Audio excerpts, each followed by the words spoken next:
Ask and you shall receive. I worked in the beauty industry for 7 years, including Insta Makeup, and this is your personal at-home kit, not your like makeup artist kit.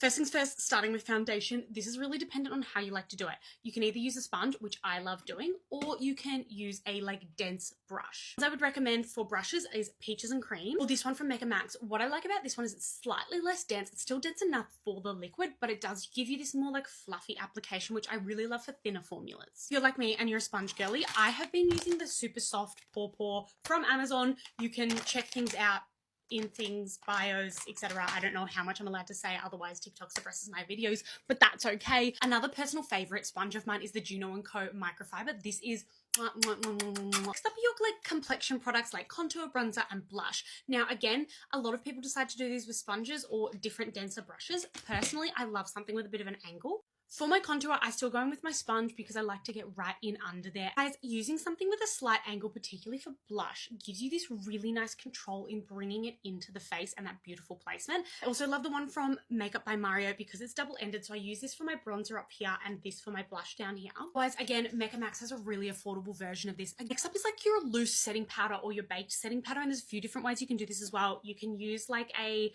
puff, or you can do like a big fluffy brush.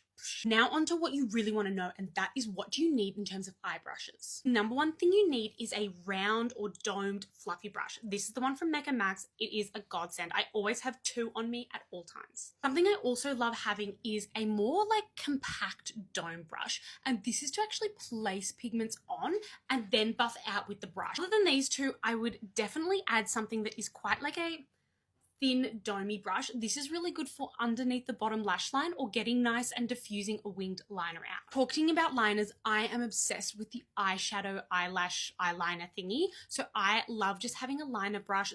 I actually think for a beginner or your just everyday look, you actually only need these 4 brushes. This is all you need. If you're not a sponge girly, you may want to go get a brush for your concealer just for a bit more control over that so you're not using that foundation brush. Super importantly, you want to make sure you have a good makeup brush cleaner. Now, makeup cleaners kind of fall into 2 things. You have your spray ones, you also have like your shampoo and your washes. I like to do my shampoo wash thing at least once a month. I would love something with like an alcohol content in it that is actually going to disinfect my brush in between uses. And hopefully that was helpful and you understood that. If you need any more recommendations or you want to know something else, let me know. Don't forget to wear your sunscreen.